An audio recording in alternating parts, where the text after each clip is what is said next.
Cinema poster మీద తెలంగాణ భాషని మళ్ళీ టార్గెట్ చేస్తూ మీ చేత కాదని, మీ భాష మాకు అర్థం కాదని ఇన్ని రకాల అవహేళన జరుగుతుంది. భాషలల్ల తేడలేదా, యాసలల్ల తేడలేదా, భాష ఒక్కటైతే మమ్ము బాధ పెట్టాలనుందా, నీ అట్టుకు మా జొన్న రొట్టెకు సుటారీకం ఎక్కడిది, మేము లబ్ధి పొందాలన్నటువంటి ఒక కుట్రలో భాగంగా జరుగుతున్నటువంటి విషయమే ఇలా ఇడుపుగా ఆయుధం అనేది ఒక టైటిల్ తీసుకొని వచ్చారు.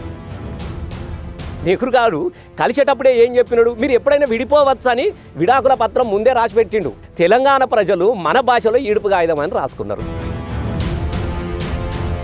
కాబట్టి రేవంత్ రెడ్డిని వాళ్ళు ఏమనుకుంటున్నారు, ఇదే ఆదనురా బాబు, కేసీఆర్ అయిపోయింది, మనోడే ఉన్నాడు అక్కడ. దీనిలో మతలబులో భాగంగానే చంద్రబాబు నాయుడు వస్తాడు ఇక్కడికి, పవన్ కళ్యాణ్ వచ్చిండు కదా. కేసీఆర్ ఉన్నంత కాలం తెలంగాణ వైపు వేలు ఎత్తి చూపించడానికి కోసం కూడా ఎవడు సాహసం చేయలేడు. ఇలా రేవంత్ రెడ్డి గారు మనోడే, ఏ మనోడు మనలా, మనోడే రాబాయి, మనోడే మన బాబు గారికి బాగా దగ్గరండి, అయ్యో బాబు గారి ఆత్మనండి, రేవంత్ రెడ్డి గారు బాబు గారు ఒకరేనండి. బాలకృష్ణ చేత కూడా భగవంత్ కేసర్లో తెలంగాణ యాస మాట్లాడిచ్చిర్రే. చిరంజీవి కూడా తెలంగాణ భాషలో మాట్లాడిండు కదా. ఇవాళ తెలంగాణ ఏర్పడిన తర్వాత హీరో భాష తెలంగాణ భాష, ఇలా ఆంధ్ర భాష జోకర్ వాళ్ళకు వాళ్ళకు వీళ్ళకు వాళ్ళకు పెడతా ఉన్నాం. మీరు ఇక్కడ నుంచి పంపించేయండి, అప్పుడు మేము వెళ్తా అంటే కేసీఆర్ వద్దని మమ్మల్ని ఇక్కడ చేసుకోవచ్చు ఉండొచ్చు అని చెప్పి ఆపిండు. బతకనీకి వచ్చినోని బాయి బాయిగా చూస్తాం, దోసుకోన వచ్చినోనివి చూసుకోర నీతోవా. Hello friends, welcome to our podcast. నేను మీ జర్నలిస్ట్ మనోజ్. తెలంగాణ ఆంధ్రప్రదేశ్ విడిపోయి అంటే ఇడుపు కాగితమయ్యి 12 ఏళ్ళు అయిపోయింది. తెలంగాణలో కొత్త ప్రభుత్వాలు ఏర్పడుతున్నాయి, ముఖ్యమంత్రులు మారుతున్నారు, మంత్రులు మారుతున్నారు, ఇక్కడ వ్యవస్థలు మారుతున్నాయి. ఆంధ్రప్రదేశ్లో కూడా సేమ్, అక్కడే ప్రభుత్వాలు మారినాయి. మొదట్లో చంద్రబాబు, ఆ తర్వాత జగన్మోహన్ రెడ్డి, మళ్ళీ చంద్రబాబు ప్రభుత్వాలు వచ్చినాయి. అక్కడ వ్యవస్థలు మారుతున్నాయి, అక్కడ కూడా అన్ని రకాలుగా మార్పులు వస్తున్నాయి. కానీ ఈ రోజుకి ఇంకా ఆంధ్ర తెలంగాణ అనేటువంటి ఈ సెంటిమెంట్ రగులుతూనే ఉంది. మరి ఎవరు మొదలుపెట్టారు? ఒక జర్నలిస్ట్ ఏదో మాట్లాడిన మాటకి, ఆ మాటని చాలా దారుణంగా ఆయనను పర్సనల్గా టార్గెట్ చేయడం, తెలంగాణ జర్నలిస్టులు అంటూ వ్యతిరేకించి మాట్లాడడం, ఇలాంటి ఒక కామెంట్స్ సోషల్ మీడియాలో మొదలైనాయి.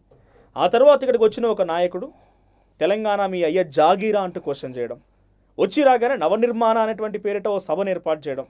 అంటే ఆ రోజు తెలంగాణ మూమెంట్ వచ్చింది, తెలంగాణ ఉద్యమం అయింది ఆంధ్ర పాలకులు వ్యతిరేకంగానే, ప్రజలకు కాదు పాలకుల వ్యతిరేకంగానే జరిగిన సిచ్యువేషన్ నుంచి మళ్ళీ అక్కడ ఒక పొజిషన్లో ఉన్న వ్యక్తి ఇక్కడికి వచ్చి నేను తెలంగాణని బాగు చేస్తా, తెలంగాణని క్వశ్చన్ చేస్తాడంతో తెలంగాణ సెంటిమెంట్ మళ్ళీ రగిలింది.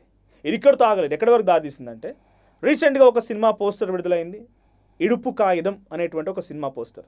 ఈ భాష మాకు రాదు, డబ్బింగ్ ఉంటుందా అని చెప్పి మొదలుపెట్టి ఇక తెలంగాణ భాషని, తెలంగాణకు సంబంధించిన సంస్కృతిని, తెలంగాణ ఆర్థిక స్థితిగతులని ఇంతనా అంతనా సోషల్ మీడియాలో ఎంత రచ్చ జరగాలో అంత జరుగుతూ మళ్ళీ హేళన మొదలైంది. అయితే ఆ రోజు తెలంగాణ ఉద్యమ సమయంలో ఎంతోమంది 1200 మంది అమరవీరుల బలిదానాలు తెలిసిందే. ఇదొకటే కాదు, ప్రతి ఒక్కరు కూడా ఉవ్వెత్తున ఉగిసిపడేటువంటి ఆ ఉద్యమాన్ని ముందు తీసుకెళ్ళిన దాంట్లో చాలా వరకు తోడ్పాటు అందించినవి కళలు, కళాకారులే. ఆ కళలు, కళాకారుల నుంచి వచ్చిన వ్యక్తి ఆ రోజు గజ్జగట్టి భుజం మీద గొంగడేసి ఒక్కసారి గంతేస్తే అవతల పక్కన 1,00,000 మంది ఉన్న జగ్గని అనకాల్సింది, జై తెలంగాణ అనాల్సిందే. అటువంటి వ్యక్తి ప్రభుత్వాలు వచ్చిన తర్వాత ఎమ్మెల్యేగా పనిచేసారు, సంస్కృత సారథికి చైర్మన్గా వ్యవహరించారు. ఈరోజు మళ్ళీ తెలంగాణ ఉద్యమం ఇంత ఎత్తున మళ్ళీ ఒక ప్రొటెస్ట్ వస్తుందా అనే సిచ్యువేషన్ రగులుతున్న సిచ్యువేషన్లో ఈరోజు ఆర్ పాడ్కాస్ట్ గెస్ట్గా తీసుకొచ్చాను. నా ముందున్నారు మానకొండూరు మాజీ ఎమ్మెల్యే రసమై బాలకృష్ణ గారు. నమస్తే అన్న. నమస్తే. సో ఏంటన్నా 12 ఏళ్ళు పూర్తయింది. నేను ఇంట్రోనే ఇంత పెద్దగా ఎందుకు ఇచ్చిన అంటే పబ్లిక్ కూడా అర్థం కావాలి కాబట్టి. సో ఇప్పుడు మళ్ళీ 12 ఏళ్ల తర్వాత మీకు పాలన చేతనైతే లేదు, మీకు సమస్యలు ఉన్నాయి, నిరుద్యోగ సమస్య తీర్చుకోలేకపోయారు, ఏదో ఇష్యూ నేను వస్తున్నాను, ఒక నాయకుడు రావడం కట్ చేస్తే ఇది అక్కడితో ముగుస్తుందా అని అంటే ఇది మెల్లమెల్లగా ఇంకా నిప్పురవ్వలాగా రగులుతూనే ఉంది. దానికి మరింత పెట్రోల్ పోసినట్టుగా ఒక సినిమా పోస్టర్ మీద తెలంగాణ భాషని మళ్ళీ టార్గెట్ చేస్తూ మీ చేత కాదని, మీ భాష మాకు అర్థం కాదని ఇన్ని రకాల అవహేళన జరుగుతుంది. పుష్కర కాలం పూర్తయినాక ఎందుకు ఈ లొల్లి మళ్ళీ మొదలైంది అంటే ముఖ్యంగా తెలంగాణ రాష్ట్రం స్వరాష్ట్ర ఆకాంక్ష కోసం ఒక బలమైనటువంటి స్వరాష్ట్ర పోరాట ఉద్యమం నడిచింది ఇక్కడ. నాకు తెలిసి భారతదేశం స్వతంత్రం తదనంతరం జరిగినటువంటి అనేకమైనటువంటి స్వరాష్ట్ర పోరాటాలు సుదీర్ఘంగా నడిచినటువంటి సందర్భం కూడా, జార్ఖండ్ లాంటి 100 సంవత్సరాలు నడిచినటువంటి ఉద్యమం కూడా ఉన్నాయి. కొన్ని భాషా ప్రయుక్త రాష్ట్రాలుగా ఏర్పడ్డాయి, కొన్ని రాష్ట్రాలు పోరాట స్ఫూర్తిగా ఏర్పడ్డాయి సుదీర్ఘకాలం అనంతరం. అలాగే తెలంగాణ అనేది కొత్తగా ఏర్పడినటువంటి రాష్ట్రం కూడా రాదు. ఆంధ్ర రాష్ట్రం ఉన్నప్పుడు కూడా ఇక్కడ హైదరాబాద్ రాష్ట్రంగా పనిచేసినటువంటి సందర్భం ఉన్నది. ఆంధ్ర వాళ్ళంతా కూడా మద్రాసులో అంతర్భాగంగా ఉన్నప్పుడు కూడా ఇక్కడ నైజాం పాలనలో హైదరాబాద్ రాష్ట్రంగా అంతర్లీనంగా పనిచేసినటువంటి సందర్భాలు కూడా మనం చూసినాం. దాని తర్వాత 1953లో ఆంధ్ర రాష్ట్రంగా ఏర్పడిన తర్వాత మళ్ళీ 56లో తెలుగు మాట్లాడే వాళ్ళంతా ఒకటిగా ఉండాలన్నటువంటి నినాదం వెనుక అప్పుడు జరిగినటువంటి అనేక పరిణామాలు, వాళ్ళ దోపిడికి మద్రాసు నుంచి ఎట్లయితే విడిపోయినరో వాళ్ళు మద్రాసు వాళ్ళు ఎల్లగొడితే మెల్లగా వచ్చి మనలకు ఎట్లయితే కలుపుకున్నారో కమ్మంతి అని మాటలతోని కలుపుకున్న తదనంతరం కూడా మనలో కూడా అనేక రకాలమైనటువంటి దోపిడి గురవుతున్నటువంటి సందర్భంలో ఆ రోజు కూడా జై తెలంగాణ నినాదం వచ్చినది. ఆ రోజు కూడా 1969లో జరిగినటువంటి ఉద్యమంలో చాలామంది పిల్లలు కూడా చనిపోవడం జరిగినది. మెల్లమెల్లగా కనుమరుగు ఆంధ్ర వాళ్ళే పాలితులు కావడంతో తెలంగాణ ఉద్యమాన్ని తెలంగాణ నాయకుల మీద ఆశలతో కావచ్చు, ఇంకోటి కావచ్చు, వాళ్ళ బైనేతలు కావచ్చు, మెల్లగా నిర్వీర్యమైనటువంటి పరిస్థితిలో ఇందిరాగాంధీ కూడా చూసినాం. తెలంగాణ సమితి ద్వారా 14 మంది ఎంపీలు గెలిచినప్పుడు కూడా దానికి లోపలిపోయిన సందర్భం కూడా ఉన్నది. దాని తదనంతరం మళ్ళీ కేసీఆర్ గారు 2001లో మళ్ళీ జై తెలంగాణ నినాదాన్ని మొదలుపెట్టి స్వరాష్ట్ర ఆకాంక్ష కోసం ఒక బలమైనటువంటి శక్తిగా ఎదిగి కోట్లాది మందిని సమీకరించి అనేక వివిధ వర్గాలకు సంబంధించినటువంటి సాంస్కృతిక విభాగం ఒకటి కావచ్చు, తర్వాత ఉద్యోగులు కావచ్చు, పిల్లలు జల్లలు అందరినీ కూడా ఒకటిగా చేర్చి తెలంగాణ రాష్ట్రాన్ని మనం తీసుకురాగలం. అంటే తెలంగాణ రాష్ట్రం ఇవ్వడం అనేది ఒక అనివార్యమైనటువంటి పరిస్థితిని మనం కల్పించినాం. దాని ద్వారా మనం వచ్చినాం. తెలంగాణ ఉద్యమం జరుగుతున్నప్పుడు కూడా అనేక రకాలుగా అంటే తెలంగాణ ఉద్యమం మీద కూడా అవహేళన చేసినటువంటి సందర్భాలు కూడా మనకు ఉన్నాయి. ఇప్పుడు అవహేళన అనేది ఆంధ్రలో కొత్త కాదు. మీరు ఆ రోజు కూడా ఇది వచ్చేటిదా పోయేటిదా ఎంతమందిని చూడలేదు, ఇది పదవుల కోసం మాత్రమే పెదవులు తెరుస్తూ ఉన్నారు, ఇది మళ్ళీ పదవులు రాగానే పెదవులు మూస్తారు అన్నటువంటి అదేని చూసినాము. ఒక రాజశేఖర రెడ్డి, ఒక చంద్రబాబు, దానికి ముందు అనేక మందిని కూడా మనం చూసినాం. అవహేళన పడ్డది. కానీ తెలంగాణ స్వరాష్ట్ర ఆకాంక్షలు అనేది ఒక బలంగా మనము ఎదురుదాడి చేయగలిగినాం. అంటే ముఖ్యంగా ఏందనంటే ఆంధ్ర రాష్ట్రం యొక్క కలిసి ఉన్నప్పటికీ కూడా వాళ్ళ యాస వేరు, మన యాస వేరు, వాళ్ళ భాష వేరు, మన భాష వేరు, వాళ్ళ సాంప్రదాయాలు వేరు, మన సాంప్రదాయం అన్నింటిలో కూడా తేడా కనబడుతుంది. అందుకే మేము తెలంగాణ ఉద్యమం జరుగుతూ ఉన్నప్పుడు కూడా భాషలల్లా తేడా లేదా, యాసలల్లా తేడా లేదా, భాష ఒక్కటైతమమ్ము బాధ పెట్టాలనుందా, నీ అట్టుకుమా జొన్న రొటెకు సుటారీకం ఎక్కడిది అని ఓ రోజు పాడినాం. మేము కలిసినంత మాత్రంనా, తెలుగు ఒకటైనంత మాత్రంనా నీది నాది ఒక్కట్లయితే బై మనను అన్నటువంటి ఉద్దేశాన్ని ఆ రోజు కూడా మనం ప్రస్తావించినాం మనం. అయినప్పటికీ కూడా ఈ సాంప్రదాయాలను అసలు ఇంతెందుకు బతుకమ్మ పండుగ సెలవు ఉండేది కాదు, ఇక్కడ సంక్రాంతికి మాత్రమే ఉండేది. అక్కడ బోనాల పండుగను ఇక్కడ రాష్ట్ర పండుగనే లేదు. బోనాల పండుగను కూడా వాళ్ళు గుర్తించినటువంటి సందర్భం. మన పండుగ కాదు, మన పబ్బం మన పబ్బది కాదు, మన దుఃఖం మన దుఃఖది కాదు, మన చావు మనది కాదు. ఇప్పుడు చాలా విచిత్రమైన పరిస్థితులు ఏంటంటే సంక్రాంతి పండుగ తెలంగాణ పీడ దినాలు, అసలు ఏం శుభకార్యాలు పెట్టుకోం మనం, అసలు ముఖాలే చూసుకోరు. సంక్రాంతి వచ్చిందంటే అయ్యో పీడ దినాలు వస్తున్నాయి, మళ్ళీ పీడ దినాలు పోయేదాకా మనం ఏం పని చేయొద్దన్నటువంటి ఉండే. సంక్రాంతి అంటే వాళ్ళకి అన్ని శుభకార్యాలు జరుపుకుంటారు, అక్కడ మంచిగా పెళ్ళిళ్ళు పెట్టుకుంటారు, పెళ్ళిళ్ళు చేసుకుంటారు, ఇళ్ళ ముహూర్తాలు చేసుకుంటారు. అంటే సాంప్రదాయాలలో కూడా గంత వ్యత్యాసం ఉన్నటువంటి పరిస్థితిలో కూడా మనం చూసినాం. అయినప్పటికీ కూడా వాళ్ళని ఎన్నడూ కూడా మనం వాళ్ళని అవహేళన కానీ, ఎందుకంటే భారతదేశంలో ఒక విభిన్నమైనటువంటి జాతులు ఉంటాయి. ఏ జాతి సంస్కృతి వాళ్ళకు ఉంటుంది. అనేక రకాలైనటువంటి భాషలు మాట్లాడే వాళ్ళు ఉంటారు. ఇప్పుడు తెలంగాణలో మన దగ్గర ఉండలే, మన ఒక్క ఊర్లో ఉన్నోళ్ళు కూడా పూసలలో ఒక భాష మాట్లాడుకుంటారు, ఎరుకలలో ఒక భాష మాట్లాడుకుంటారు, ఇంకా వాళ్ళు గంగిరెద్దు ఒక భాష మాట్లాడుకుంటారు. అట్లా రకరకాలమైనటువంటి భాషలు మాట్లాడుకున్నటువంటి వాళ్ళు ఒక దగ్గర ఉంటాడు. ఇప్పుడు తీరొక పువ్వుని తీసుకొచ్చి బతుకమ్మని వేసుకున్నట్టుగా మన దగ్గర అనేకమైన భాషలు ఉన్నప్పటికీ కూడా అందరం ఒకటిగా కలిసి ఉన్నాం మనం ఇక్కడ ఎప్పుడు కానీ ఆ విభేదాలు కానీ అట్లాంటివి కూడా ఎప్పుడు రాలేదు. అయినప్పటికీ కూడా వాళ్ళ పట్ల కూడా మనం ఎన్నడూ కూడా చూడలేదు. అసలు ఒక్కొక్కసారి ఎంత విచిత్రమైన పదం ఉంటుందంటే, మన దగ్గర అత్తను అమ్మలాగా చూసుకుంటాం మనం, అల్లుడిని అత్త తల్లిలాగా భావించుకుంటాం, కొడుకులాగానే భావించుకుంటుంది. కానీ వాళ్ళ దగ్గర అల్లుడు వచ్చిండా అని అరిసెలండి పెట్టాను, అరిసెలు తిన్నాడు అత్తకు మరిగిండో మందులోడా ఓరిమాయలోడా అనే పాట వాళ్ళదే ఉన్నది కదా. ఇది మనం ఇప్పుడు కూడా ప్రజల నాలుకల మీద నానుతున్న పాటనే కదా. బిడ్డను పంపేదా అల్లుడా నేనే వచ్చేదా, ఇట్లుంటారా? బిడ్డను పంపితే బిలబిలమంటే నువ్వే రాత్తా అని కూడా పాటలు. నేను తప్పుగా అనట్లేదు, దయచేసి వాళ్ళని నేను అట్లా మాట్లాడేది. సో వాళ్ళు మేనకోడలు పెళ్లి చేసుకుంటారు, మనం మేనకోడలు బిడ్డలాగా చూసుకుంటా ఉంటాం. ఇన్ని వ్యత్యాసాలు ఉన్నప్పటికీ కూడా ఒక సుదీర్ఘంగా అన్నటువంటి కాలం వాళ్ళతో మనం కలిసి ఉన్నాం. నేను మీకు లైట్ ఎందుకు చెప్తున్నా అంటే మనం అయినప్పటికీ కలిసి ఉన్నాం. ప్రేమలతో విడిపోదాం అనుకుంటున్నాం. విడిపోవడం అనేది అనివార్యమైనటువంటి పరిస్థితికి వచ్చినప్పుడు మీరు ఉండండి. ఇప్పుడు హిందీ మాట్లాడే వాళ్ళు అనేక రాష్ట్రాలలో ఉన్నారు. 9 రాష్ట్రాల్లో హిందీ మాట్లాడుతూ ఉంటారు. తెలుగు మాట్లాడే వాళ్ళు 2 రాష్ట్రాలుగా ఉంటే తప్పేంది అన్నటువంటి ఒక వాదన మనం తీసుకొచ్చినాం. అన్నదమ్ములాగా కలిసి ఉందామని చెప్పినాం మనం. ఇది కలిపేటప్పుడే ఆ రోజున్నటువంటి ప్రధానమంత్రి పండిట్ జవహర్లాల్ నెహ్రూ గారు ఇదే ఖలీల్వాడి నిజామాబాద్లో ఒక మాట చెప్పినాడు. ఒక అమాయకమైన తెలంగాణలో అంటే బోలతనం, ఆత్మీయతలు, నమ్మిత పానమిచ్చే వాళ్ళు ఇక్కడ తెలంగాణలో. ఈ కుట్రలు, కుతంత్రాలు, ఈ మత్పరిచుడు, మాయదేశుడు తెలంగాణ ప్రజలకు తెలియకనే అమాయకత్వంతో ఆంధ్రలో కలిసి మోసపోయారు. మేము ఇప్పుడు అది కూడా అనుకుంటాం.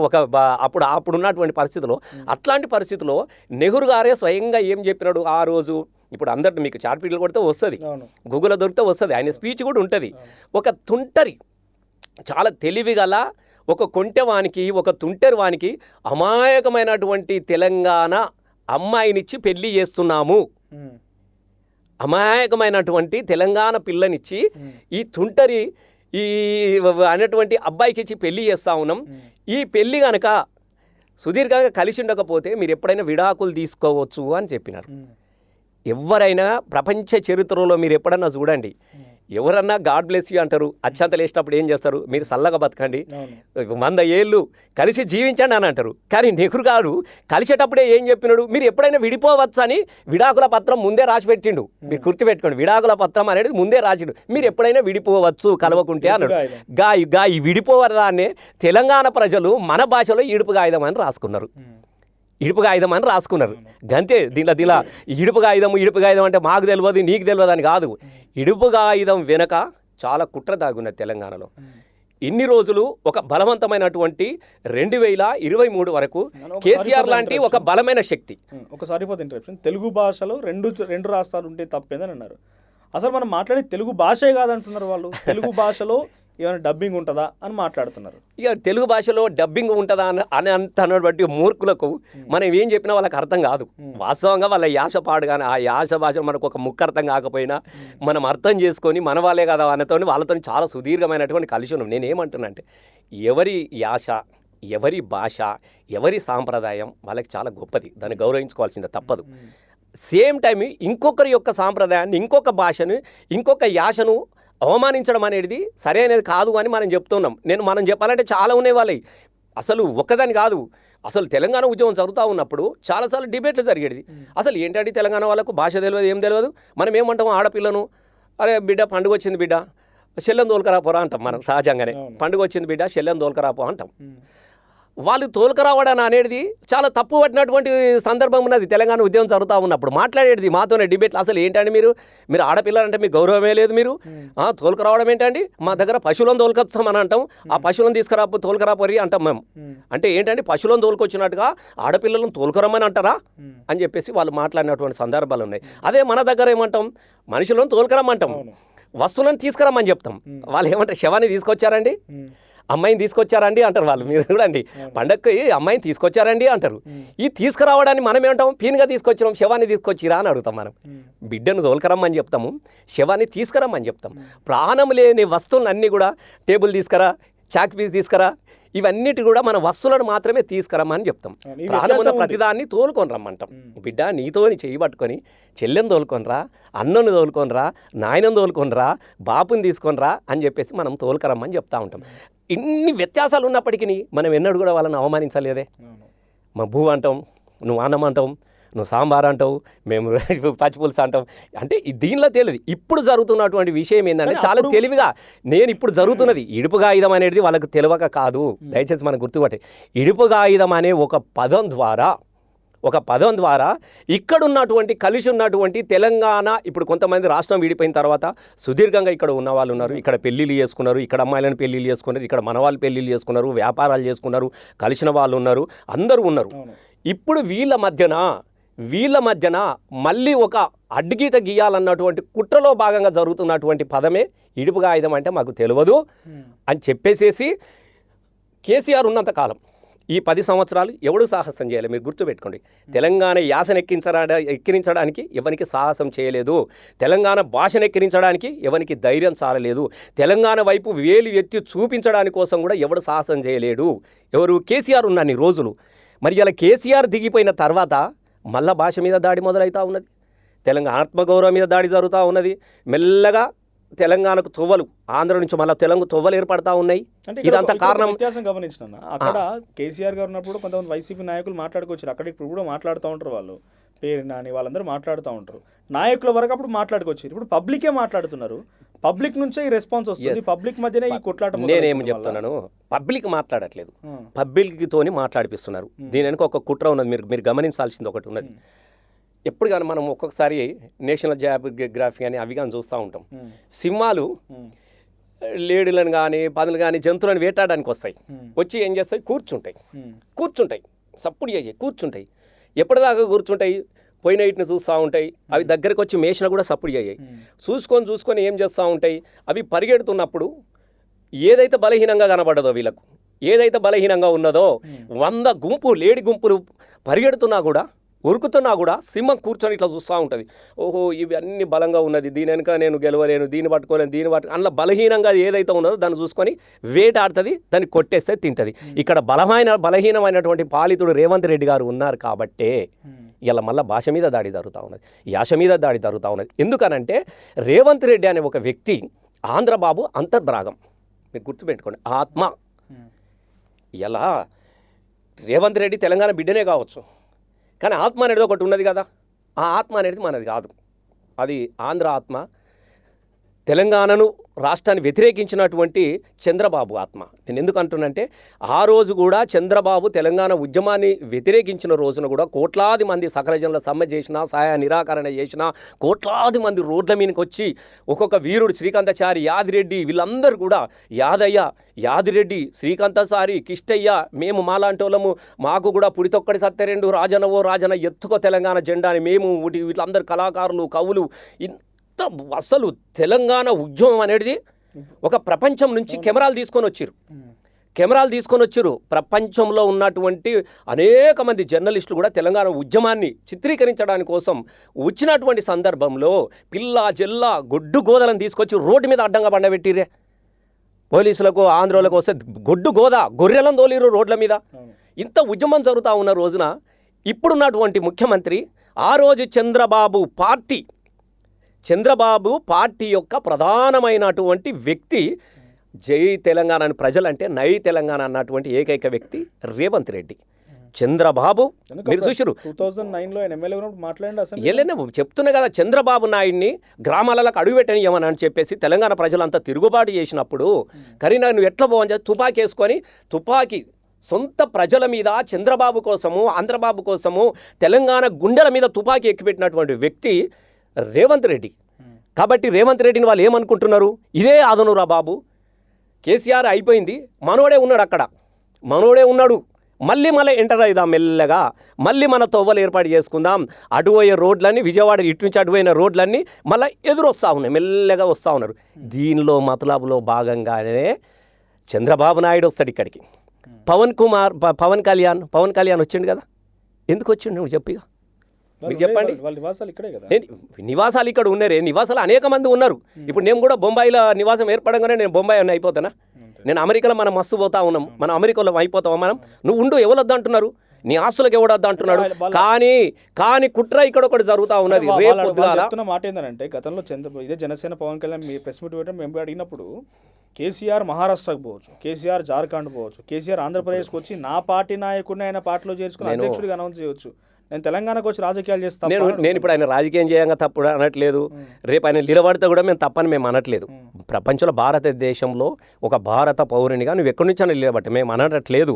కానీ ఇక్కడికి వచ్చి ఇప్పుడిప్పుడే కోలుకుంటున్నటువంటి తెలంగాణ రాష్ట్రం మీద నువ్వు పుండు మీద కారం చల్లినట్టుగా ఇక్కడి ప్రజలను రెచ్చగొట్టి అన్నదమ్ముల్లాగా అంతో ఇంతో ఆత్మీయతను ఏర్పరచుకున్నటువంటి ప్రజల మధ్యన విడదీయాలన్నటువంటి ఒక కుట్రలో కోణంగా వస్తున్నాడు చూడు. నువ్వు పవన్ కళ్యాణ్, నువ్వు బ్రహ్మాండంగా రేపు చంద్రబాబు గారిని కూడా ఇక్కడి నుంచి నిలబెట్టించుకోరి. నిజంగా ప్రజలు ఆమోదిస్తే మీరు ఏదైనా కావచ్చు, మేము అభ్యంతరం లేదు. కానీ ఇవాళ ఏం చెయ్యాలి? మెల్లగా నరేంద్ర మోడీ గారు వచ్చారు. కుల్లం ముచ్చట. నరేంద్ర మోడీ ఎవరిని కలవాలి? తెలంగాణ రాష్ట్రానికి వచ్చినప్పుడు తెలంగాణ ప్రజలను మీ లీడర్ను ఎక్కడో కలవాలి. మరి నరేంద్ర మోడీ వచ్చిన సమయానికి చంద్రబాబు వచ్చి ఇక్కడ ఎందుకు కూర్చున్నాడు? పవన్ కళ్యాణ్ ఇక్కడ ఎందుకు వచ్చినాడు? నిజంగానే నరేంద్ర మోడీ గారిని కలవాలని అనుకుంటే ఢిల్లీకి ఇన్నిసార్లు పోయినా, విజయవాడ పోయి నేను పలకరించడానికి నీ ముక్కుకు ఆపరేషన్ అయిందో కొత్త ముక్కు పెట్టించుకున్నా మాకు తెలియదు, నేను దాన్ని తప్పనట్లేదు. నీ ముక్కు మంచుకున్నదా, గాలి మంచిగా వస్తున్నా లేదా, సీముడు వెళ్తుందా లేదా అని ఇక్కడికి వచ్చి ఎందుకు పరామర్శించాలి? విజయవాడ పోయి పరామర్శించుకొని రాదా? చంద్రబాబు ఇక్కడనే దొరికినారా? చంద్రబాబు దగ్గర కలుస్తారు, రేవంత్ రెడ్డిని పొగుడుతావు, మావోడే మనోడే మనమిద్దరం కలిస్తే ఇంకా మస్తు చేయొస్తా అన్నటువంటి ఇక్కడ మాట్లాడి వెంటనే వాళ్ళ ఇళ్ళకి వెళ్ళి నువ్వు వెంటనే మళ్ళీ 3 ఒక వారం రోజుల లోపల నువ్వు పవన్ కళ్యాణ్ ఇక్కడికి పంపించి, అది కూడా ఏ రోజున? ఆవిర్భావ దినోత్సవం రోజున. మేము పండుగ చేసుకుంటా ఉంటే నువ్వు శవాన్ని మోసుకొని వస్తావా? నేను ఒకటి అడుగుతున్నా. మేము పండుగ చేసుకుంటున్నామే, అనేక మంది బిడ్డలను పోగొట్టుకున్నాం, ఒంటి మీద పెట్రోల్ పోసుకొని తగులబెట్టుకుంటున్నాం, రాజకీయంగా పదవులను త్యాగం చేసిరు, అనేక సందర్భాలుగా రాజీనామాలు చేసి నిలబడి కష్టమో సుఖమో కొట్లాడు తెలంగాణ తీసుకొచ్చుకొని మేము పండుగ చేసుకుంటే అదే రోజు నువ్వు ఇక్కడికి వచ్చి మేము అమృతం అనుకుంటే నేను దానిలో విషం పోసిపోతా అంటే ఎట్లా అండి? తెల్లారు రానుంటే మరుసటి రోజు రానట్టు. నేను ఇప్పుడు నువ్వు 2 పెట్టుకో. ఆ రోజు కూడా ఎప్పుడు కానీ కొంతమంది బలహీనులు ఉంటారు, గుర్తుపెట్టుకోండి, మీరు ఎప్పుడు గుర్తుపెట్టుకోండి. ఆంగ్లేయులు వచ్చి మొత్తం వాడే పెట్టిండా?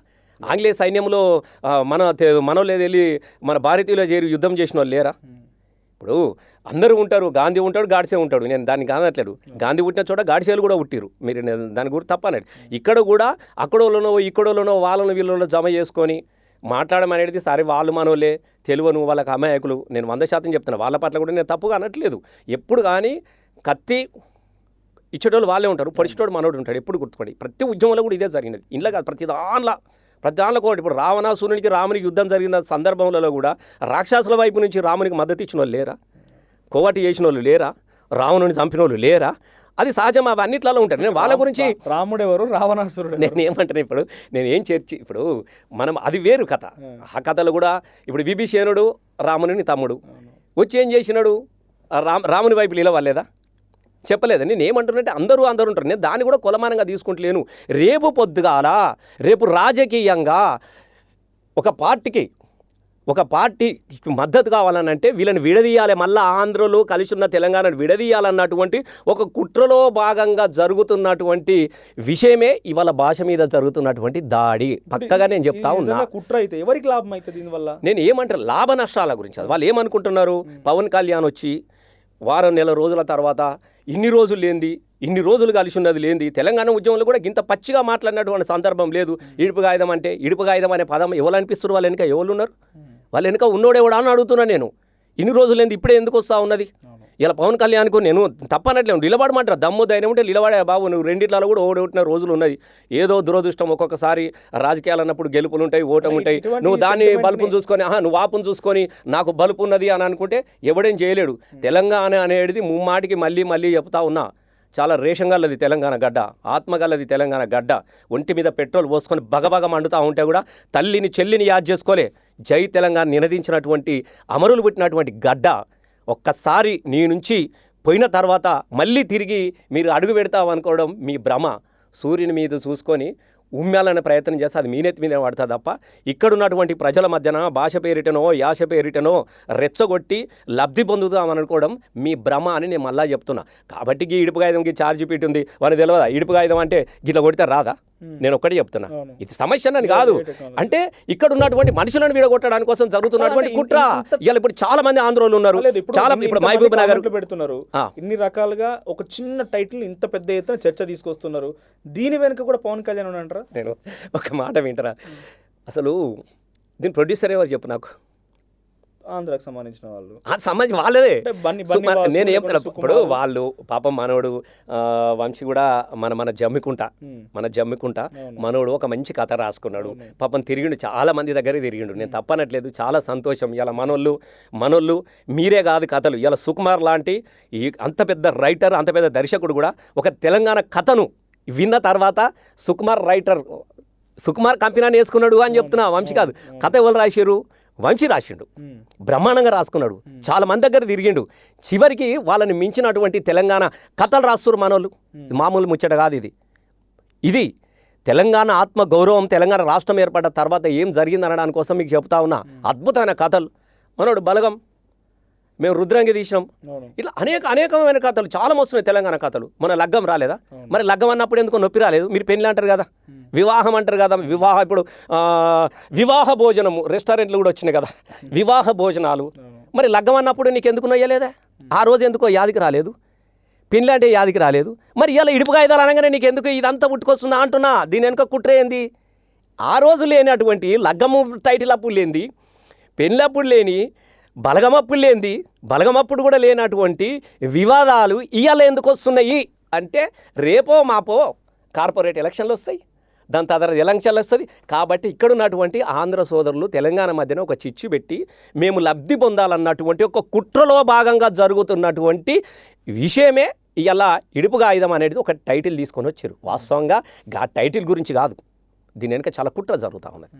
కాబట్టి మేము కూడా ఏమంటున్నామనంటే, ఇప్పటికీ మేము ఏమంటున్నామంటే, ఇక్కడ ఉన్నోళ్ళంతా మాకు శత్రువులను, సరే ఎవడో ఒకడు పెడితే వాని గురించి చాలా చిన్నది. ఎన్ని సినిమాలు చూడలేదా? పుష్పని మనం ఓన్ చేసుకోలేదా? పుష్ప మన రాయలసీమ యాసనే కదా. పుష్ప ఇట్లా అన్న చూడలేదా? ఇప్పుడు అప్పుడప్పుడు మీకేమో ప్రాబ్లం కాలేదు. మళ్ళీ ఇప్పుడు మొన్న కూడా అనేకమైన కదా రాయలసీమ యాసతో వచ్చినాయి, ఇది వచ్చినాయి. ఇంకెందుకు అదే కమిటీ కుర్రాలు ఏ ఊరి భాష, కమిటీ కుర్రాలు ఏ ఊరి భాష. తర్వాత ఇప్పుడు ఇంకా చాలా వస్తున్నాయి కదా. ఇప్పుడు గోదావరి గట్టు మీద మేమేమన్నా అన్నామా? గోదావరి గట్టు మీద రామశిల్కం అంటే మేమన్నా అన్నామా? మనం ఇవన్నీ కూడా మనం ఆదరించినాం కదా. మేమేమంటున్నాం అంటే, ఏ ప్రాబ్లం రాంది ఇప్పుడే ఎందుకు ప్రాబ్లం వస్తున్న దాని వెనుక ఒక రాజకీయమైనటువంటి కుట్ర దాగి ఉన్నది. దాన్ని తెలంగాణ ప్రజలు ఇలా మేధావులు కావచ్చు, కవులు కావచ్చు, ప్రజలు కూడా అందరు గమనించుకుంటా ఉన్నారు. ఇప్పుడు మరి మన పాట పెట్టుకుని ఎగురుతలేదా బాసింగాలి అని? నువ్వు చూసుకో డీజేలా చేస్తున్నారు. ఇప్పుడు అది కాదు, చంకీ లాంగిలేషన్ దసరా సినిమాలో వచ్చిన పాటని మీరు అప్పుడు తెలంగాణ ఉద్యమంలో అనేక పాటల్ని, నాగదుర్గి ఇంకోటి ఉంటుంది ఆవిడ దారి పొంటొత్తుండు ఆ పాట, ఇవన్నీ నేను ఒక్క మాట చెప్పాలనా? అసలు తెలంగాణ పాటలేంది, తెలంగాణ భాషలేని సినిమాలేవా? భగవంత్ కేసరిలో బాలకృష్ణ లాంటి వ్యక్తి ఆయన మామూలుగా మాట్లాడితేనే వాళ్ళకి అర్థం కాదు. అట్లాంటి బాలకృష్ణ చేత కూడా భగవంత్ కేసరిలో తెలంగాణ యాస మాట్లాడిచ్చిర్రే, తెలంగాణ యాస మాట్లాడిచ్చిర్రు. ఎందుకు అంటున్నా, ఇట్స్ ఎ గ్రేట్ లెజెండ్ అంటారటువంటి బాలకృష్ణ హీరోగా ఇదే అనిల్ రాపుడా డైరెక్టర్ ఏం భాష మాట్లాడిచ్చిండు? తెలంగాణనే కదా. తర్వాత అనేక భాషలు, ఎంత చిరంజీవి కూడా తెలంగాణ భాషలో మాట్లాడిండు కదా. అనేకమైన తెలంగాణ పాటలు పెట్టిరు కదా. నువ్వు యాడగా రాజన్నో రవితేజ కూడా ఎన్ని పాటలు రాలేదు చెప్పు. రామ్ చరణ్ సినిమాలో పాట పెట్టుకొచ్చిరు కదా. అనేక పాటలు. ఇలా తెలంగాణ పాటలేంది, తెలంగాణ యాసలేంది, హీరోలే లేరు. చివరికి ఎంత తెలంగాణ భాష మాట్లాడితేనే. ఒకప్పుడు గుర్తుపెట్టుకోండి, నేను ఇప్పుడు మళ్ళీ చెప్తా ఉన్నా, ఒకప్పుడు విలన్ భాష తెలంగాణ రాష్ట్రం రాకముందు విలన్ భాష తెలంగాణ భాష. ఇవాళ తెలంగాణ ఏర్పడిన తర్వాత హీరో భాష తెలంగాణ భాష. ఇలా ఆంధ్ర భాష జోకర్ గాళ్ళకు వీళ్ళకు పెడతా ఉన్నారు. మీరు గుర్తుపెట్టుకో, తెలంగాణ రాష్ట్ర ఆత్మగౌరవం అనేది ఎంత దూరం, దీన్ని జీర్ణించుకోలేనటువంటి పరిస్థితుల్లో ఉన్నారు.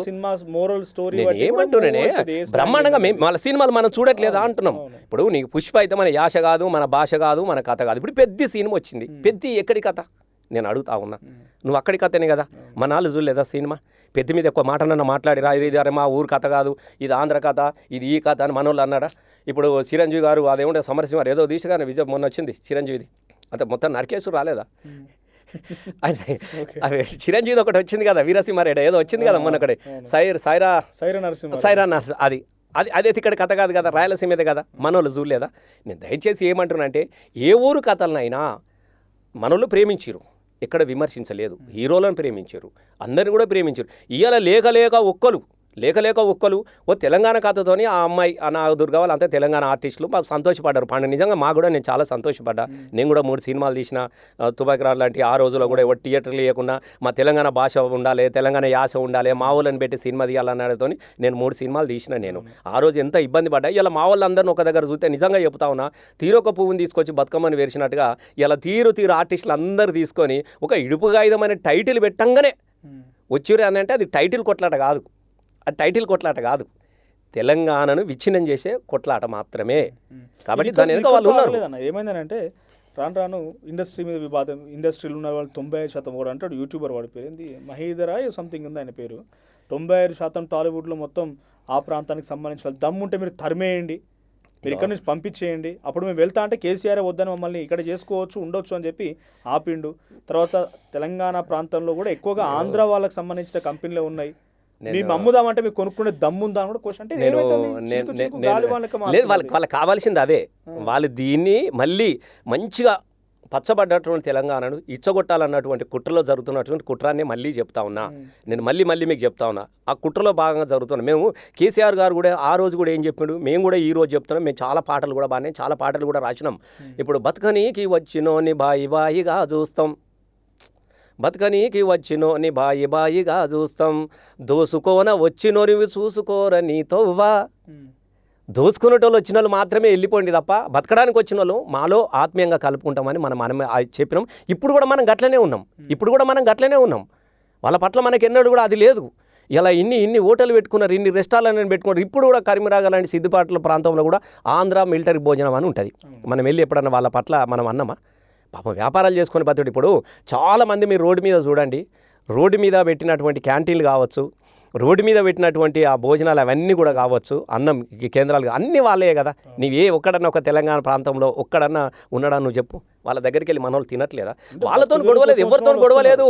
రాజకీయంగా లబ్ధి పొందాలన్నటోడు సృష్టిస్తున్నటువంటి అగాధంలో భాగమే ఇవాళ మళ్ళీ భాష మీద దాడి మొదలవుతూ ఉన్నది, టైటిళ్ల మీద దాడి మొదలవుతూ ఉన్నది. దీని పట్ల తెలంగాణ ప్రజలు అప్రమత్తంగా ఉన్నారు. ఖచ్చితంగా ఎన్నటికీ కూడా ఇక్కడున్నటువంటి వాళ్ళ మధ్యన ఈ విచ్ఛిన్నాన్ని ఎట్టి పరిస్థితుల్లో మేము సాగనీయము అని చెప్తున్నాం. బరాబరి మళ్ళీ చెప్తా ఉన్నాం. ఒక కామెంట్ మీ దృష్టికి తీసుకొస్తా, చాలా వరకు వైరల్, మీరు కూడా వినే ఉంటారు. ఒక ఆయన ఏం పెడతారంటే, తెలంగాణలో మాభూమి సినిమా, మాభూమి సినిమాలో ఒక మహిళ దొర ఇంటికి పోయి వచ్చిన తర్వాత ఏమైందమ్మా అని అంటే, రొమ్ములు తప్ప కొంచెం ఇబ్బందికర సీనే ఉంటుంది, అది హార్ష్ రియాలిటీ, ఆ జరిగిన సిచ్యువేషన్ పట్టుకొని ఇది మీ తెలంగాణలో పరిస్థితి, మళ్ళా మీ భార్యల్ని దొరల దగ్గరికి పంపండి అనే ఒక కామెంట్. నిజంగా ఆ మాట ఇంటే ఒక తెలంగాణ రక్తం మరి ఒక మాటనే నేనేం చెప్తున్నా, వాడు అనేక విధాలుగా ఎంత రెచ్చగొట్టాలో ఎంత ప్రయత్నాలు చేస్తూ ఉన్నారు. మేము ఆ వ్యవస్థకు వ్యతిరేకంగా అనేక ఉద్యమాలు పుట్టుకొచ్చినది, నక్సలిజం పుట్టుకొచ్చింది, గ్రామాల చైతన్యం వచ్చినది, దొరలలో కూడా మార్పు వచ్చినది, దొరలు కూడా మారిపోయినారు. చాలామందిని ఊర్ల నుంచి దొరలను తరిమేసినటువంటి రోజులు ఉన్నది. ఆ రోజే కదా ఊరు మనదిరా వాడమనదిరా దొర ఏందిరో దొర పీకుడేంది అని ఉత్తగొచ్చిన పాటలు కావు కదా ఇవన్నీ పాటలు వచ్చినాయి కదా. అప్పుడు కూడా మేము తెలంగాణ ఉద్యమంలో ఉన్నప్పుడు కూడా మేము అనేక సందర్భాలలో ఇది చెప్పినాము పాడినాము, ఆ రోజులు పోయినది. ఇలా ఇప్పుడు గా స్థాయిలో ఎవరు కూడా లేరు. అంటే మీరు ఇలా గుర్తుపెట్టుకోండి, ఇప్పుడు కూడా గుర్తుపెట్టుకోండి. మేము ఆమె మాట్లాడిన దానిలో కూడా ఒక ఆత్మగౌరవం కనబడుతూ ఉంటుంది. ఇలా అట్లా అనుకుంటే మేము మాట్లాడుకుంటూ పోతూ ఉంటే చాలా ఉన్నాయి. నేను చెప్పిన కదా అల్లుడా, కొన్ని కోసేదా అల్లుడా బిడి, ఇవన్నీ ఎక్కడి నుంచి వచ్చినాయి, కుడిచి మాత్రమే ఇవన్నీ ఉన్నాయి కదా, మస్తుగా ఉన్నాయి. మరి దీనిలో కూడా చెప్పాలంటే మనం గుడివాడకి వెళ్ళాను, గుంటూరు పోయాను, ఏలూరు, నెల్లూరు, ఆడ ఏడపోయినా ఏడ చూసినా ఏదో కావాలంటారు పోటుగాళ్ళు, ఇవన్నీ లేవా? మనం అంటే ఏడపోయినా గదే ఉన్నదట. మరి మనం అట్లా అంటామా? మనం తప్పు పట్టట్లేదు దయచేసి. అది మూర్ఖులు మాట్లాడినటువంటి వితండవాదం. ఎవడో మాట్లాడి తెలియనోడో పిచ్చోడు వాయినంత మాత్రాన ఇదే అయిపోతుందా అని నేను భావించుకోలేను. ఇక్కడ మంచిగా కలిసి ఉన్నాం. ఇలా తెలంగాణలో ఉన్నటువంటి ఆంధ్ర మిత్రులు కావచ్చు, సంబంధాలు వాళ్ళకి అక్కడికిక్కడ ఉన్నా కూడా అనేక వ్యాపార సంబంధాలు ఉన్నాయి, పెళ్లి సంబంధాలు ఉన్నాయి, ఆత్మీయ సంబంధం. ఇక్కడ ఉన్న ఎవరు కూడా మాట్లాడట్లేదు. మీరు గుర్తుపెట్టుకోండి, మేము తెలంగాణలో ఉండి తెలంగాణ వాళ్ళతోనే మాకు బాధ కలుగుతున్నది, తెలంగాణ యాస మీద బాధ కలుగుతున్నది, తెలంగాణ భాష మీద మాకు ఇబ్బంది అని ఏ ఒక్కరు కూడా ఇక్కడ అన్నారా? చెప్పండి మీరు. ఇలా ఎక్కడి నుంచి అనిపిస్తారు? అక్కడి నుంచి అనిపిస్తున్నారు. అక్కడి నుంచి వాళ్ళు వెనుక ఎవరు ఉన్నారంటే గీళ్ళు ఉన్నారు, పలానోళ్ళు ఉన్నారు. కాబట్టి రేపు పొద్దుగాల దీని భాష మీద బాగా రెచ్చగొట్టాలి. మళ్ళీ ఆంధ్ర తెలంగాణ మధ్యన పంచాది పెట్టాలి. ఈ పంచాదిలా నడమల ఇవి జొర్రాలి. సొర్రి మా వాళ్ళంతా ఇటుండూరి, వీళ్ళంతా ఇటుండూరి అని ఒక రాజకీయమైనటువంటి లబ్ధి పొందడానికి జరుగుతున్నటువంటి కుట్ర. మరి ఇన్ని 10 సంవత్సరాలు లేనటువంటి కుట్ర బాధలు. మళ్ళీ నాయకుడు మావాడైతే తప్ప మాకు ఉండడానికి రాదని నేను ఏమంటారు వాళ్ళంటే లేరే. ఎవడంటే ఇక్కడ ఉన్న వాళ్ళు ఒక ఆంధ్ర మిత్రులు నేను చెప్పండి. ఎవరన్నా మా భాష మీద మాట్లాడిన ఎవరు ఉన్నారా? మా యాష ఎక్కడో అక్కడి నుంచి అంటున్నారు. నేనేం చెప్తున్నా, దాని వెనుక ఎవరు ఉన్నారు? ఇలా రేవంత్ రెడ్డి గారు మనోడే. ఏ మనోడు? మనోడే రాబాయి, మనోడే. మన బాబు గారికి బాగా దగ్గరండి. అయ్యో బాబు గారి ఆత్మనండి రేవంత్ రెడ్డి గారు. బాబు గారు ఒకరేనండి అని చెప్తాడు. వాస్తవమే. పాపం రేవంత్ రెడ్డి కూడా వాళ్ళ అమ్మాయిని కూడా అక్కడికే ఇచ్చినాడు, భీమవరంకి ఇచ్చినాడు. ఆయన దోస్తులు, ఆయన బంధువులు అన్నీ ఇక ఈ నుంచి మొదలు పెడితే మీ దాకా అంతా వాళ్ళతోనే ఆయనకు ఆత్మీయతలు ఉన్నాయి. కాబట్టి మనం వాళ్ళ ఆంధ్రోళ్ళు మన ముఖ్యమంత్రి రేవంత్ రెడ్డి అని చెప్తున్నాం. కానీ వాళ్ళు ఏమంటుండ్రు? బాబు గారు ఎట్లా, రేవంత్ రెడ్డి గారు అట్లేనండి, ఆయన పెద్ద బాబు గారినే చిన్న బాబు గారు మనకు అన్నటువంటి భావనలో వాళ్ళు ఉన్నారు.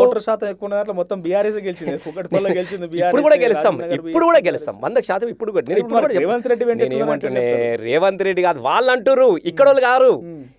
భీమవరపల్లి అంటారు, ఆంధ్రోళ్ళు అంటారు తప్ప తెలంగాణ రాష్ట్రంలో ఉన్నటువంటి ఏ ఆంధ్ర మిత్రులు కూడా వాళ్ళు ఎవ్వరు కూడా ఇప్పటి వరకల్లా ఏమీ మాట్లాడలేదు, ఎవరిని వ్యతిరేకరించలేదు. వాళ్ళు చాలా గొప్పగా ఆత్మీయతోని అనుబంధంగా మేము గట్లనే జీవించున్నాం. వీళ్ళతోనే ఏమి ఇబ్బంది లేదు.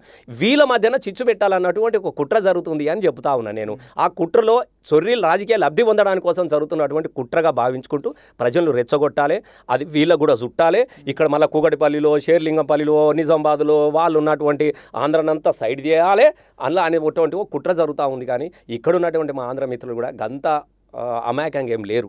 మన సంవత్సరం నుంచి ఇక్కడ కలిసిమెలిసి ఉన్న వాళ్ళు ఉన్నారు, ఆత్మీయతలను పంచుకున్నారు, బంధుత్వాలను పంచుకున్నారు, పిల్లలను పంచుకున్న వాళ్ళు ఉన్నారు. కాబట్టి ఆ ప్రాబ్లం ఇక్కడ రాదు. అది వాళ్ళ భ్రమ, వాళ్ళ వెర్రి భ్రమలే. కానీ డెఫినెట్గా నాకు కూడా అనుమానాలు నేను చెప్తా. బీఆర్ఎస్ పార్టీ అధికారంలోకి వచ్చింది, 10 ఏళ్ల పాటుగా ఇక్కడ అధికారం టీఆర్ఎస్గా బీఆర్ఎస్గా అయింది. సో కంటోన్మెంట్లో సాయన్న చనిపోయిండు ఎమ్మెల్యేగా ఉన్నప్పుడే. ఆయన అంత్యక్రియలకు అధికారికంగా జరగలేదు, కేసీఆర్ పోలేదు. కృష్ణ చనిపో సూపర్ స్టార్ కృష్ణ దగ్గరికి పోయిండు, తర్వాత హరికృష్ణ దగ్గరికి పోయిండు. ఇక్కడ ఉన్నటువంటి అనేక మందికి రామోజీ ఫిలిం సిటీని 1,00,000 నాగలతో అంటే అప్పుడు తెలంగాణ సెంటిమెంట్ రగిలింది. అట్లా తీసుకొస్తా అన్నాడు, అన్నపూర్ణ స్టూడియోస్ని తీసేస్తా అన్నాడు, ఇక్కడ ఎవరికి ఏమి ఇయ్యానన్నాడు. మళ్ళీ ఆఖరికి వస్తే అన్ని వాళ్ళ చేతుల్లో, లేకపోతే వాళ్ళకు రకంగా స్కీములు వాళ్ళకి అధికంగా వచ్చినట్టే కదా. ఇప్పుడు హరికృష్ణ దగ్గరికి పోయి అధికారికంగా చేయగలిగారు, కృష్ణ దగ్గరికి పోయి అధికారికంగా చేయగలిగారు. రామోజీ ఫిలిం సిటీ టచ్ చేయలేదు కదా, మళ్ళీ అమీ తుమి అన్నట్టుగానే ముందుకు సాగింది. ఆ రోజు కేసీఆర్ వాళ్ళకి అవకాశం కల్పలేదంటారా? ఇంకా ఎక్కువగా రండి అంటే కాంట్రాక్టర్లు వాళ్ళే, మెగా కృష్ణారెడ్డి లాంటి కాంట్రాక్టర్లు వాళ్ళే. రెండు జరుగుతూ ఉంటాయి. సరే, మీరు ఏదైతే అడిగిరో మీ మాటనే చాలా మందిలో కూడా ఉంటుంది. ఎందుకు ఉంటుంది అంటే కొట్లాడినోనికి ఒక పెయిన్ ఉంటుంది. అరే ఏంది మా సారు మళ్ళీ వాళ్ళకి యాడ్ చేస్తుండేది, వాళ్ళతో మనం కొట్లాడినాం కదా అన్నటువంటి ఒక భావన ఉంటుంది. నీకు ఉంటుంది, నాకు ఉంటుంది, సహజంగానే చాలా మందికి ఉంటుంది. కానీ పరిపాలించే వాళ్ళ ఆలోచనలు ఎట్లా ఉంటాయి, నాయకుల లక్షణాలు ఎట్లా ఉంటాయి? అరే ఈ వ్యాపారం ఒకటి ఉంటేనే కదా 10 మంది బతుకుతారు. రామోజీ ఫిలిం సిటీ ఉంది. రామోజీ ఫిలిం సిటీలో షూటింగ్ జరిగితే ఒక 1000 మందికి 1,00,000 మందికి మనకు పని దొరుకుతుంది కదా. ఇక్కడికి వచ్చిన టూరిజం పెరుగుతుంది, అన్నీ పెరుగుతుంది. కాబట్టి అభివృద్ధి, ఒక ప్రాంతం అభివృద్ధి జరగాలనంటే వ్యాపారం అంటే మీకు చెప్తాను, అదే చెప్తా ఉన్నా. వ్యాపారస్తుల విషయంలో కూడా ఇప్పుడు బాంబేలో ఉన్నారు, అంతటా ఉన్నది. భారతదేశ స్వతంత్ర పోరాటంలో కూడా ఇవన్నీ జరుగుతూ ఉంటాయి, నేను కాదనట్లేదు. ఇప్పుడు భారతదేశానికి స్వతంత్రం ఆంగ్లేయులు అంతా వెళ్ళిపోయిరా. ఇప్పుడు ఈస్ట్ ఇండీస్లోలా, ప్యారిస్లోలా, వీళ్ళరా, ఇంకా కూడా ఇరానీ ఛాయ్ పేరుతో అవుతున్నాం మనం. ఇరానీ ఛాయ్, ఇరానీ బిస్కెట్, పార్సీలు, అక్కడి నుంచి వచ్చిన వాళ్ళు, ఇరాన్ నుంచి వచ్చిన వాళ్ళు, ఇరాక్ నుంచి వచ్చిన వాళ్ళు, ఇండో ఆంగ్లేయులు, మనం ఇట్లా ఇండో ఆంగ్లేయులు, ఇవన్నీ ఉంటాయి కదా. నేను ఇక్కడ కూడా నేనేమంటున్నానంటే ఉద్యమ ప్రస్థానం వేరు, పాలన ప్రస్థానం వేరు. మీరు ఎప్పుడు గుర్తుపెట్టుకోండి. ఉద్యమాన్ని పాలనలో కలిపి చూస్తే నడవదు. పరిపాలన వేరు, ఉద్యమం వేరు. ఉద్యమం జరిగినప్పుడు చలో నరుకుదాం, ఇప్పుడు ఆ రోజు చలో ఇచ్చేద్దాం అజ్జేద్దాం అన్నటువంటి ఉద్యమ ప్రాస్తాన్ని రగిలించడానికి కొన్ని మనం మాట్లాడతాం, దాన్ని తప్పు అనట్లేదు. ఇక్కడికి వచ్చేసరికి వ్యాపారస్తుల మీద వీళ్ళు బ్యాన్ చేద్దాము, మనం అది బ్యాన్ చేద్దాం, ఆంధ్ర వ్యాపారాలు బ్యాన్ చేద్దాం, మనం ఇది బ్యాన్ చేద్దాం, అది బ్యాన్ చేద్దాం అంటే జరగదు. ఎందుకంటే వ్యాపారాలు కూడా ఉండాలి. ఆ వ్యాపారాలు ఉంటేనే ఏదైనా అభివృద్ధి జరుగుతూ ఉంటుంది, 10 మందికి పని దొరుకుతుంది. మిగతా విషయం ఒకటి అన్నో చూడు, అందరి దగ్గర పెట్టి మేము కూడా మా సార్ విషయంలో నేను తెలంగాణ సరే ఎమ్మెల్యే పక్కన ఒక ఆర్టిస్ట్గా నేను కూడా బాధపడ్డా. నాకు కూడా పెయిన్ ఉండే, అరే మా సాయన్నకు జరగాల్సింది ఉండే కదా, మా సాయన్నకు అధికార లాంఛనాలతో జరగాల్సింది ఉండే కదా అన్నటువంటి భావన నాకు కూడా ఉన్నది. వ్యక్తిగతంగా నేను 100% చెప్తాను. అనగానే నేను అన్నీ మనం ఏం సమర్థించుకోం. సరే అప్పుడున్నటువంటి పరిస్థితులు ఏందో, సార్ ఏందో నాకు మిగతా విషయాలు నాకు లోతుగా నాకు తెలియదు. కానీ జరిగితే బాగుండు కదా, జరగాలి కదా. కృష్ణకు జరిగినట్టుగా, హరికృష్ణకు జరిగినట్టుగా, ఇంకోలకు జరిగినట్టుగా మన అన్న కూడా జరగాల అనే భావన మాత్రం నాకు 100% ఉండే. ఇక్కడ సాయన్న కూడా చాలా సంవత్సరం నుంచి కష్టపడి ఎదిగొచ్చినటువంటి ఒక దళిత బిడ్డ, ఒక సుదీర్ఘంగా చాలాసార్లు గెలిచిండు. సారికే చాలా సన్నిహితుడు మాకన్నా కూడా. సారు తెలుగుదేశంలో ఉన్నప్పుడు కూడా ఆ సాయన్నతో కలిసి పనిచేసిండు. మరి ఏం జరిగిందో నాకు తెలియదు. కానీ ఆ విషయంలో జరిగితే బాగుండదని మాత్రం నేను కోరుకుంటా. తర్వాత అనేక మందికి చేసిండు. అనేక మంది కాంగ్రెస్ వాళ్ళు చనిపోతే, ఎమ్మెల్యేలు చనిపోతే కూడా అధికార లాంఛనాలతో జరగలేదా? అది ఎందుకో ఎక్కడో ఒక దగ్గర అది మాత్రం ఆ ఫీల్ నాకు కూడా ఉన్నది మీలాగా. అంటే అప్పుడు కొంత బీఆర్ఎస్ పార్టీ సహకరించలేదంటారు వాళ్ళకి? లేదు, సహకారం ఏమున్నదే. ఇప్పుడు ఒక్కటి గుర్తుపెట్టుకోండి, ప్రాంతీయ పార్టీలలో నాయకుడు ఏది చెప్తే గదే ఉంటుంది. జాతీయ పార్టీలలో ఉండదు. ఎవరికి ఎవడు ఉండడు, అయ్యి ఉండడు, అవ్వు ఉండడు, ఎవ్వని వానికి ఉంటుంది. అంత కళ్ళు కాంపౌండ్ కథ లెక్క ఉంటుంది. ఏది ఈ జాతీయ పార్టీల మధ్యన అంత కళ్ళు కాంపౌండ్ కథనే. కళ్ళు కాంపౌండ్లో పోయి కూర్చుంటే ఎవరి ఇష్టం వాడే మాట్లాడచ్చు, ఎవరి ఇష్టం వాడు చేయొచ్చు. కానీ ఇక్కడ అట్లా ఉండదు, డిసిప్లిన్ ఉంటుంది. నాయకుడు మంచి అయినా శిరస వాయించులదే, అది తప్పైనా కూడా శిరస వాయించలే. ఒక్కొక్కసారి నాయకుడు చేసుకున్నటువంటి నిర్ణయాలలో తప్పు జరిగినా కూడా బాధ్యతగా ఉంటారు అంతే తప్ప ఇది తప్ప అని చెప్పే పరిస్థితిలో ఉండదు. సరే అప్పుడు ఏం జరిగింది అనేది దాన్ని తెలియదు, కానీ కొంచెం జరిగితే బాగున్నా అన్నటువంటి నేను ఉన్నాను. All the best. Thank you. చాలా డీటెయిల్గా మాట్లాడుకున్నాం. సో ఇది రసమయ్య బాలకృష్ణ. నాకైతే కాసేపు ఈ పాడ్కాస్ట్ చేస్తున్నంత సేపు వర్షం కురిసి సడన్గా ఆగిపోతే చూసారు అట్లా అనిపించింది. టకటకటక మాట్లాడడం కానీ, ఆ పాటలు కానీ, కేసీఆర్ గురించి అనర్గళంగా చెప్పడం కానీ. సో ఈ మాటల మొదలైంది ఇక్కడేం కాదు. ఆయన చెప్పారు ఇందాక 1992లోనే ఆ రోజు అందశ్రీ అన్న పాట పాడినప్పటి నుంచి మొదలైందట. ఆ మాటలు ఇంకా కొనసాగుతున్నాయి, పాటలు ఇంకా కొనసాగుతున్నాయి. చూద్దాం మరి నెక్స్ట్ ఫర్దర్గా చాలా అంశాలు ఉండబోతున్నాయి. 2029 ఎన్నికలు చాలా కీలకం. సో ఇప్పుడు జరిగేటువంటి ఇష్యూస్ పైన, ఆంధ్ర తెలంగాణ సెంటిమెంట్ పైన, జరుగుతున్న ప్రతి ఆస్పెక్ట్ పైన మాట్లాడుకున్నాం. ఈ ఇంటర్వ్యూ చూసిన తర్వాత మీకేమనిపించింది? నిజంగానే మానకొండలు ఎవరైనా చూస్తుంటే మానకొండరోళ్ళు మీ పరిస్థితి ఎట్లా ఉన్నది? ఇప్పుడు 10 ఏళ్ళుగా రసమయ్య చేసినటువంటి పనుల గురించి మీ అభిప్రాయం ఏందో కామెంట్ చేయండి.